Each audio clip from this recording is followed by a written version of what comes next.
Assalamualaikum warahmatullahi wabarakatuh. Perkenalkan, nama saya Indah, BP 110020, kelas 2 SA2, mata kuliah Statistik Ekonomi. Dosen pengampu Melina Eka Yanfitri, SSI MMM. Fakultas Ekonomi Bisnis Universitas Dharma Andalas. Baiklah, saya akan menjawab soal ujian tengah semester 2021. Soal nomor 1, ceritakan materi statistika ekonomi yang sudah dipelajari mencakup topik, tujuan, dan apa yang dipelajari. Deskripsi singkat membahas mengenai dasar-dasar statistika deskriptif, yaitu definisi statistik dan statistika, skala pengukuran, data dan penyajian data dalam bentuk tabel, grafik, dan diagram. Tujuan pembelajaran: setelah mengikuti perkuliahan ini, mahasiswa diharapkan memahami konsep dasar statistika deskriptif dan mampu mengaplikasikan untuk kepentingan pengumpulan, pengolahan, dan penyajian data sehingga mudah dipahami oleh pembaca. Pokok pembahasan: yang pertama, definisi statistik deskriptif, 2, pembagian statistika, 3, penyajian data. Definisi statistika adalah ilmu yang mempelajari bagaimana pengumpulan, menata, menyajikan, menganalisis, dan menginterpretasikan data menjadi informasi untuk dapat membantu mengambil keputusan yang efektif. Definisi statistik adalah kumpulan, karakteristik, dan presentasi data. Contohnya, statistika data kecelakaan, statistika jumlah penduduk, dan statistika kelulusan siswa suatu sekolah. Data dikatakan baik jika 1. Objektif, artinya sesuai dengan kenyataan yang ada. 2. Relevan, artinya menjawab suatu persoalan yang sedang menjadi pokok pembahasan. 3. Representatif, yaitu dapat mewakili atau menggambarkan kondisi, karakteristik, atau sifat suatu keadaan. 4. Tepat waktu. Jadi, data dikatakan baik jika telah memenuhi 4 kategori ini. Penyajian data ada uraian, penyusunan tabel, penyusunan diagram, dan penyusunan grafik. Kita akan membahas pengertian tabel dan sebagainya. Tabel adalah merupakan susunan data dalam baris dan kolom atau dalam struktur yang kompleks. Tabel terbagi atas 2, ada tabel biasa yaitu tabel data nominal, tabel data ordinal, tabel data interval. Yang kedua, tabel distribusi frekuensi. Pengertian grafik adalah alat yang digunakan untuk mengvisualisasikan tabel angka yang dapat disajikan ataupun ditampilkan dalam bentuk gambar yang menggambarkan naik atau turunnya keadaan. Grafik ada grafik batang, yaitu paling sederhana dan mudah dipahami yang hanya menggambarkan data dalam bentuk batang. 2. Grafik garis, yaitu grafik garis adalah paling sering digunakan untuk menggambarkan perkembangan dan perubahan dari waktu ke waktu. Diagram adalah gambaran untuk memperlihatkan atau menerangkan suatu data yang akan disajikan dan biasanya diurutkan dari data sedikit ke banyak atau sebaliknya. Diagram lingkaran, diagram batang, dan daun piktogram kartogram. Distribusi frekuensi. Deskripsi singkat, materi ini menjelaskan tentang penyusunan dan pengklarifikasian data yang telah terkumpul dalam bentuk tabel distribusi frekuensi, membahas mengenai penentuan nilai maksimum dan minimum, rank, banyak kelas, lebar interval kelas, batas kelas interval, frekuensi, titik kelas, tepi kelas, frekuensi relatif, frekuensi kumulatif kurang dari, dan frekuensi kumulatif lebih dari, serta menggambarkan histogram, poligon, dan ogif secara manual ataupun dengan menggunakan aplikasi IBM SPSS versi 21. Tujuan pembelajaran yaitu setelah mengikuti perkuliahan ini diharapkan mahasiswa mampu mengukur secara kuantitatif agar data tertata baik, memiliki makna sebagai informasi bagi pengambilan keputusan manajerial, serta mahasiswa mampu menggunakan alat statistik. Pokok bahasan: yang pertama, definisi tabel distribusi frekuensi. Yang kedua, langkah-langkah membentuk tabel. Yang ketiga, gambar histogram, poligon, dan OGIF. Yang keempat, membentuk tabel dengan Microsoft Excel dan menggambar histogram, poligon, dan OGIF dengan IBM SPS versi 21. Tujuan, data tertata baik memiliki makna sebagai informasi bagi pengambilan keputusan manajerial. Distribusi frekuensi adalah pengelompokan data dalam beberapa kategori yang menunjukkan banyaknya data atau frekuensi dalam setiap kategori atau kelas. Setiap data tidak dapat dimasukkan ke dalam dua atau lebih kategori. Langkah-langkah distribusi frekuensi: yang pertama, mengumpulkan data. Yang kedua, urutkan data dari yang terkecil sampai ke yang terbesar. Yang ketiga, membuat kategori kelas. Jumlah kelas K sama dengan 1 tambah 3,322 log n, di mana K sama dengan jumlah kelas dan N jumlah data. Yang keempat, membuat interval kelas, yaitu nilai tertinggi dikurang nilai terendah dibagi jumlah kelas. Yang kelima, melakukan perhitungan setiap kelasnya.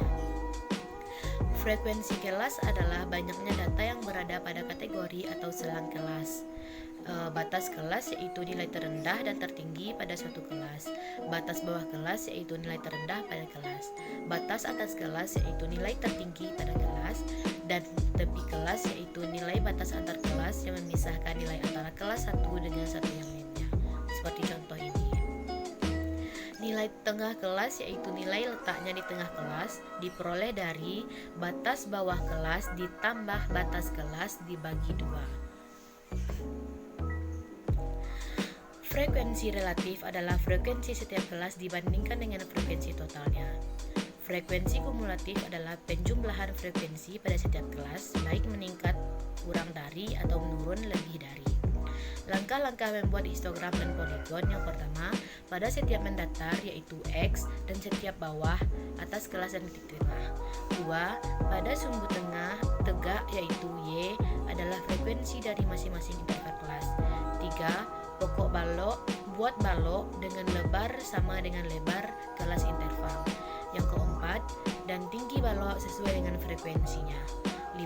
Untuk poligon, pertemuan titik tengah setiap balok dengan garis linier. Jadi, untuk poligon itu berbentuk garis dan untuk balok berbentuk balok.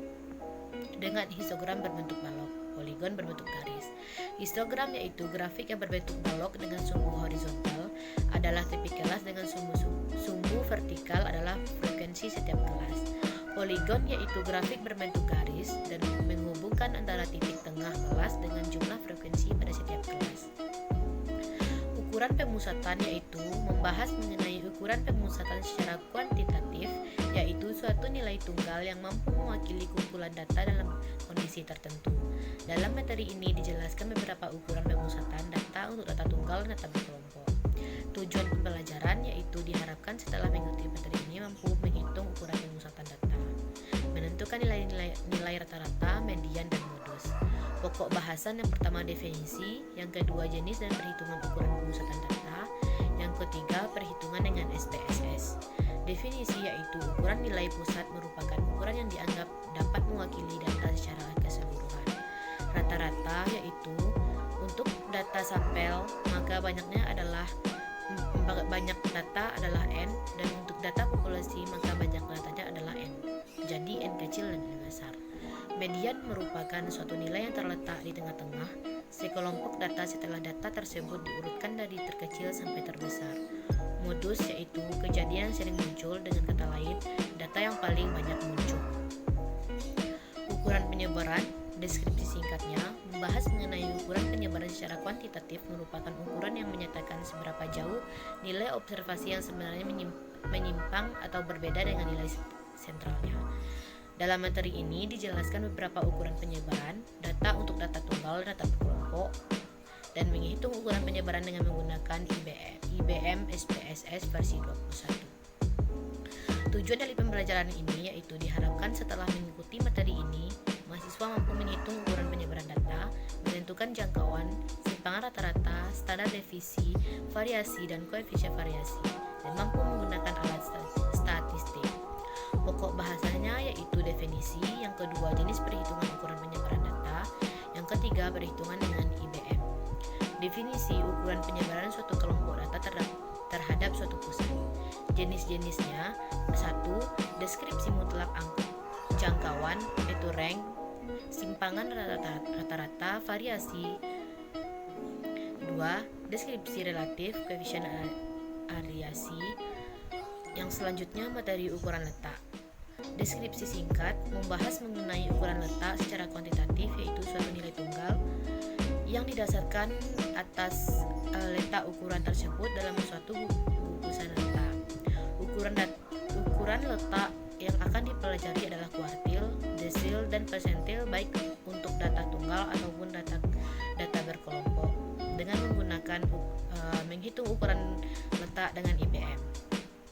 Tujuan pembelajarannya diharapkan setelah mengikuti materi ini, kita mampu menghitung dan memaknai ukuran letak data berupa kuartil, desil, dan persentil, dan mampu menghitung ukuran letak dengan menggunakan IBM. Pokok bahasan: yang pertama definisi, yang kedua jenis dan perhitungan ukuran letak data, yang ketiga perhitungan dengan IBM. Kuartil adalah ukuran letak yang membagi 4 bagian yang sama.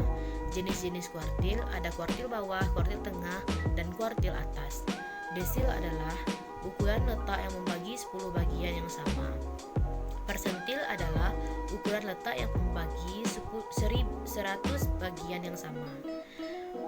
Kita lanjut pada materi ukuran distribusi.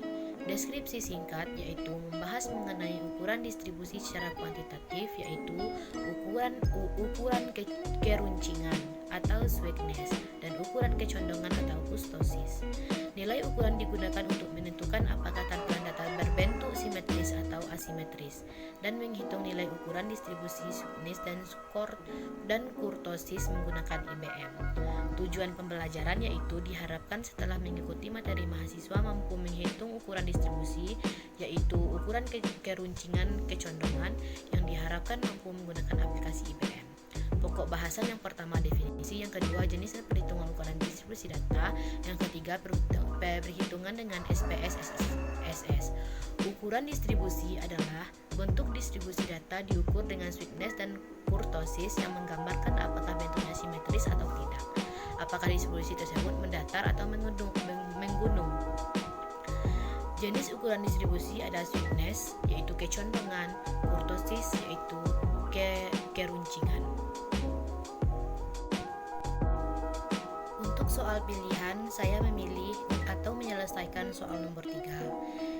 Yang soalnya, berikut terdapat 25 data dalam bentuk desimal sebagai berikut. Bisa kita lihat ada data-datanya 1,3 dan yang terakhir 9,8. Perintah soalnya yang A, buatlah tabel distribusi frekuensi yang berisi kelas interval, frekuensi, tepi bawah atau tepi atas kelas, dan titik tengah kelas, serta histogram dan poligon dalam satu gambar. Yang kedua atau B, dari hasil tabel distribusi frekuensi nomor 2 A di atas, hitunglah persentil ke-67 dan simpangan rata-ratanya. Saya akan menjawab dan saya akan menyelesaikan dari awal. Yang pertamanya kita mencari jangkauan. Jangkauan yaitu nilai tertinggi dikurang nilai terendah. Yang kita dapat yaitu 9,8 kurang 1,3 yang hasilnya dapat 8,5. Banyak kelas data adalah K yang telah ditentukan rumusnya. K sama dengan 1 tambah 3,322 log N, yang mana N-nya sudah diketahui yaitu banyak data 25. Masukkan ke rumus 1 tambah 3,322 log N, yang mana hasilnya 5,64,3, dan kita bulatkan ke atas menjadi 6.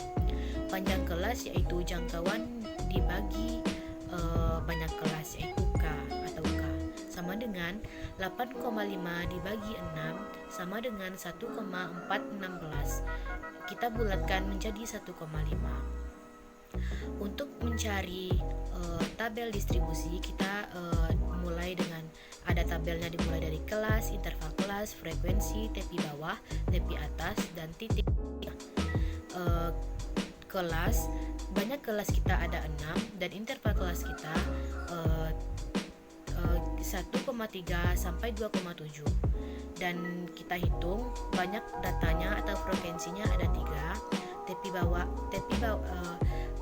Interval kelas selanjutnya 2,8 sampai 4,2, 4,3 sampai 5,7, 5,8 sampai 7,2, 7,3 sampai 8,7, dan terakhir 8,8 sampai 10,2.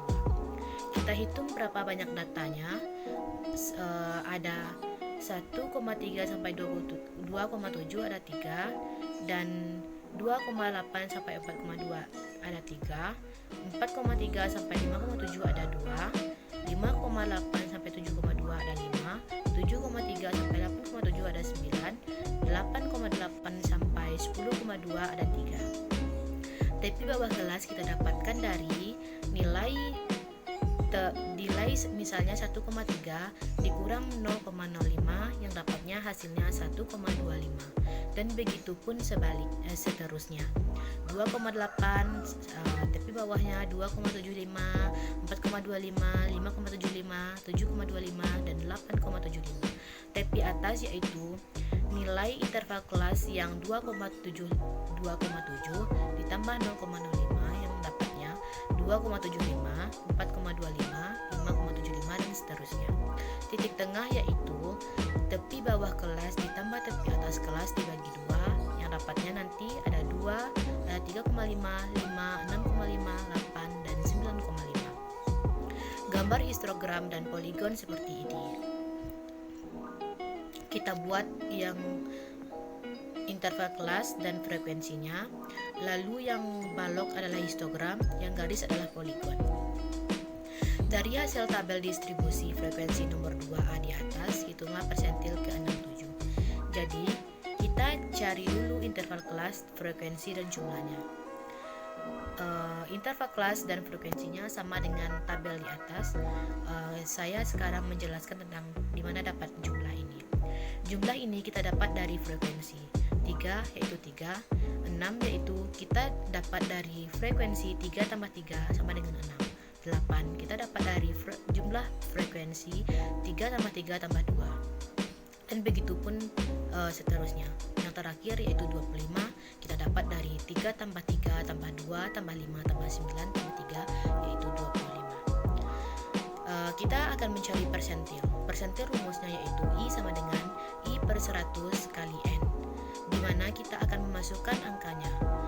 I sama dengan 67 per 100, N yaitu banyak data 25 dikali 25, 67 dibagi 100 dikali 25 yaitu dapatnya 16,75.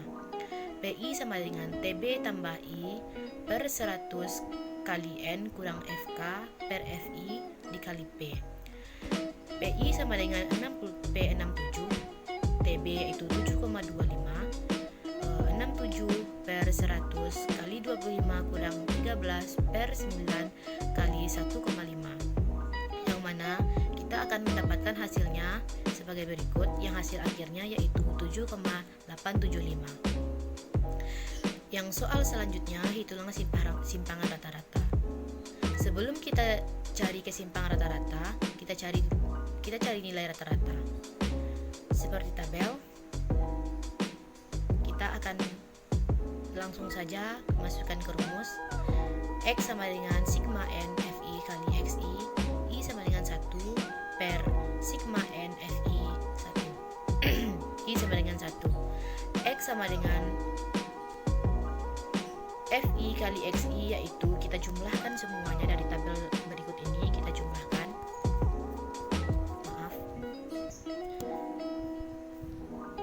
kita jumlahkan dapatnya 159,5.